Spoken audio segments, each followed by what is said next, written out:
증시 네. 폭등 어떻게 보시나요? 언제까지 좀 갈까요? 네, 뭐 일단 지금 우리가 공포지수라는 걸 변동성 지수라고 흔히들 얘기하는데 이 변동성 지수 같은 경우에는 시장이 하락했을 때 올라가게 됩니다. 그래서 우리가 그에 빗댄 표현으로 공포지수다, 뭐 그렇게 얘기들을 많이 하는데요.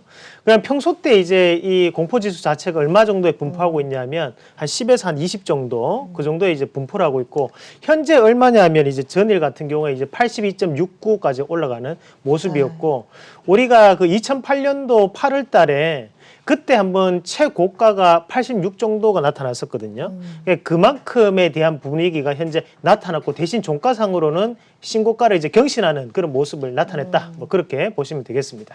네, 사실 이 2008년 글로벌 네. 금융위기 이후에 이제 맞먹는 하락세를 보여줬다 이렇게 말할 수가 있는데 앞으로의 좀 전망은 어떻게 보고 계시나요? 사실 우리가 이제 2008년도 같은 경우에는 가장 큰 요인이 바로 리먼 브라더스 사태가 이제 터지면서 그에 따라 가지고 연쇄적으로 부도 사태가 이제 이루어지고 시장 자체가 크게 급락을 해 버렸었거든요.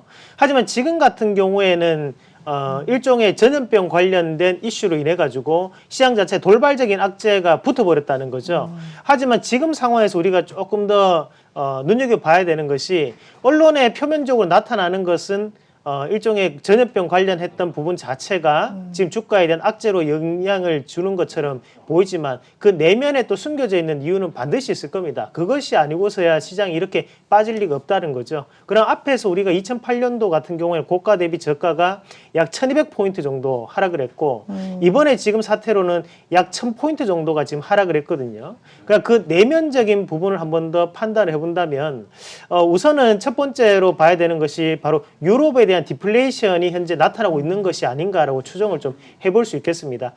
이 디플레이션이라는 것은 말 그대로 우리가 인플레이션이라는 것은 물가가 높아진다는 개념이 되겠고요. 디플레이션이라는 건 반대로 물가가 낮아지면서 통화에 대한 가치 자체가 없어진다는 거죠. 실질적으로 이번에 유럽 같은 경우에는 금리를 동결을 했거든요. 더 이상의 금리를 낮출 부분이 없기 때문에 여기서 이제 동결을 선택을 해버리고 그 다음에 대신 자산 매입을 한다는 선택을 했다는 거죠. 지금 일본 같은 경우에도 마이너스 금리입니다. 대신 전 세계적으로 이머징 국가라고 일컫는 브라질이라든지 또는 중국 그리고 우리나라라든지 또는 미국만이 이제 금리 인하를 꾸준히 할 수 있는 여유가 있다라는 거죠. 지금은 유럽이 이런 디플레이션 사태가 이루어지는 것이 일정 부분 지금 현재 주가에 반영이 되는 부분이 아닌가. 그래서 유럽의 위기 자체가 바로 미국에 대한 이런 하락으로 나타나는 부분이 아닌가. 그렇게 한번 추정을 해볼 수 있겠고요. 추가적으로 중국에 대한 이유가 될 수 있는데 사실 전 세계가 지금 수출을 상당히 목말라 있고 그 수출에 대한 이면에는 대부분 다 중국 쪽의 수출량이 상당히 많습니다. 그만큼 중국이 많은 것들을 소비해 주기를 바라는 상황인데요. 실질적으로 이번에 중국이 제조업 지표라든지 경제 지표가 상당 부분 1분기가 부진하게 지금 현재 드러나고 있거든요. 그러면서 지금 현재 미국이라든지 유럽발에 대한 이런 위기 자체도 결국엔 중국에 대한 의존도가 상당히 높았기 때문에 그에 따른 부분으로 추정을 한번 해볼 수 있다는 말씀까지 드리도록 하겠습니다. 네, 사실 뭐 네. 유럽 증시도 굉장히 무너지고 있다 이렇게 표현을 해도 과언이 아닐 것 네, 같은데 코로나 관련 이 불확실성이 좀 확대되면서 유럽 증시도 많이 하락을 했잖아요. 이 도대체 바닥은 어디일까요? 유럽 증시의 바닥.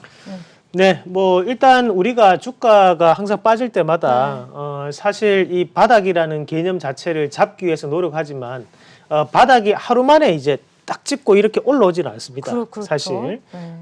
그렇게 되지는 않고 이렇게 항상 급락이 나타나고 난 다음에는 V자 반등보다는 항상 다중바닥 형태라든지 또는 최소 쌍바닥 형태를 띠고 그 다음에 이제 횡보를 붙이면서 시장이 올라가기 시작하거든요. 그만큼 이런 공포 심리를 한 번만에 극복하는 것은 쉽지 않다라고 봐야겠죠.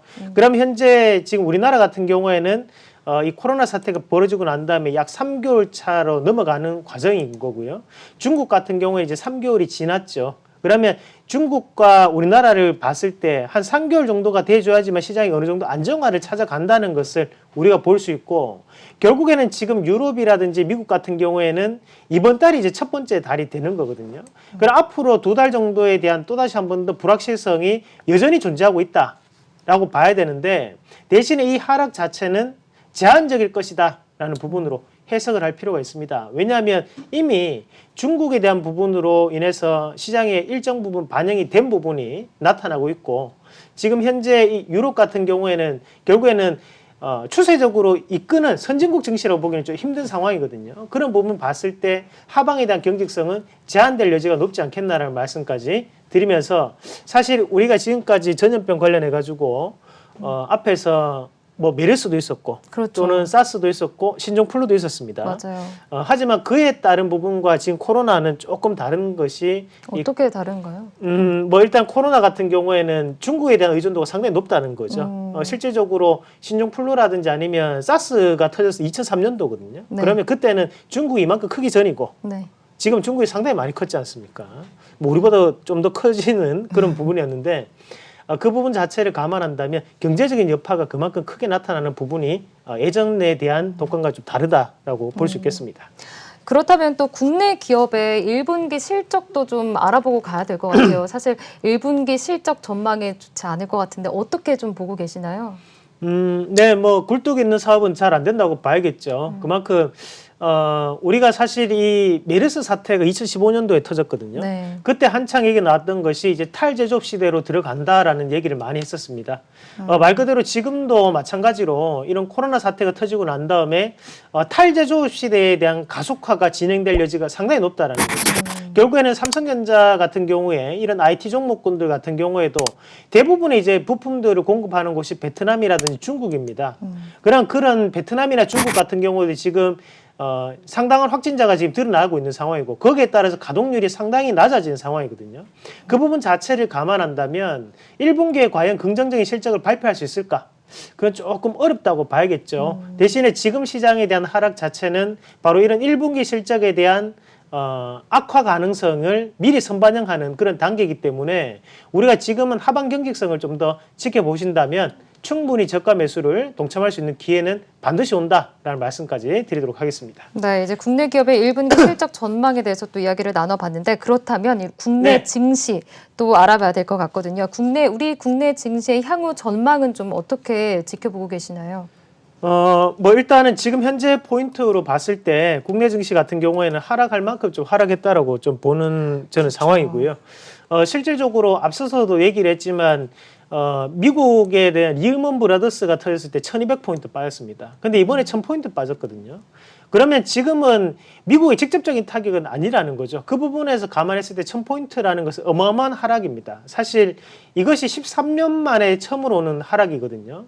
오히려 지금의 이런 하락 자체가 반드시 또는 매년마다 이루어지는 것이 아니죠. 사실 우리가 13년 동안 월드컵은 3번 했고요. 네. 거의 올림픽도 3번 했습니다. 네. 13살씩 먹었잖아요, 우리가. 그죠? 그렇죠. 그런 부분 자체를 감안한다면 우리가 지금 시장 자체는 좀 더 기회에 대한 부분으로 해석할 필요가 있고, 잠깐 한번 우리가 차트 보면서 추가적으로 설명을 좀 드리도록 하겠습니다. 뭐 사실 이제 코스피부터 한번 같이 보실 텐데요. 월봉 잠깐 보도록 하겠습니다. 앞에서 드러났던 것이 우리가 요게 이제 코스피 차트가 되겠고요.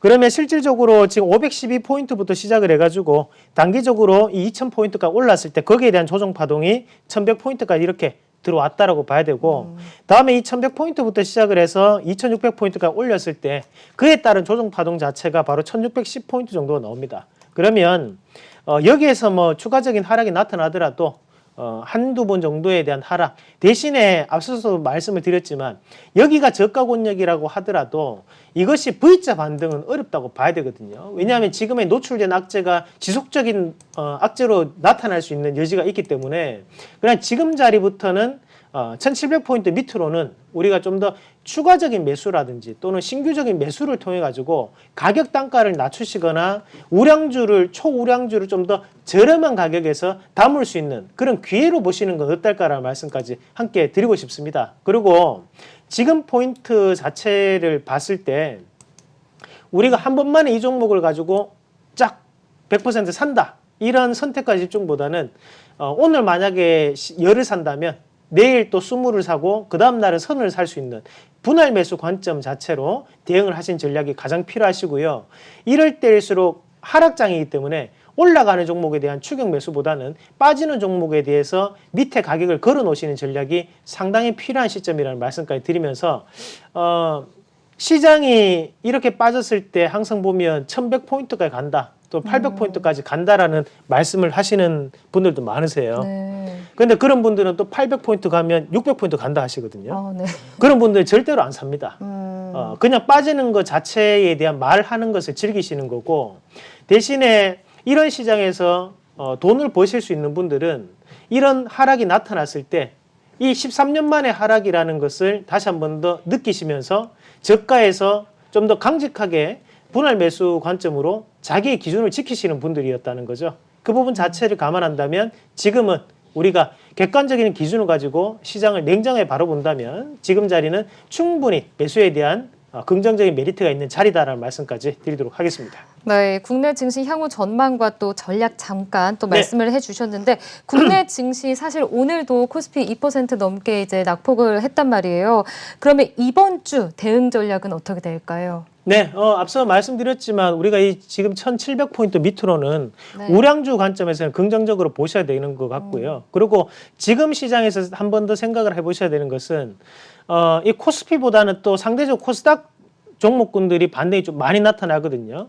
우리가 그 1월 달까지만 하더라도 이 시장에 대한 유동성이 상당 부분 확대가 돼 있다라는 얘기를 많이 했었습니다. 그리고 지난주 금요일 날 공매도를 금지를 했고, 그리고 이번 주에 금리 인하를 진행을 했고요. 그만큼 좀 더 양적완화만 안 했지, 다른 여타에는 경기 부양책을 계속적으로 쓰고 있다는 거고, 미국도 마찬가지로 쓰고 있다는 거거든요. 그러나 지금 그런 경기 부양책에 비해서 주가는 빠지는 이런 다이버전스가 현재 나타나고 있는 과정이기 때문에 이런 다이버전스 이후로는 또다시 한 번 더 컨비언스, 바로 수렴에 대한 과정을 거칠 수밖에 없다라는 거죠. 그 부분 자체를 감안한다면 이런 이격이 커갔을 때 우리 시청자분들께서는 좀 더 적극적인 부분으로 시장에 임하실 수 있는 전략, 대신 분할 매수는 철저하게 지키자는 말씀까지 드리도록 하겠습니다.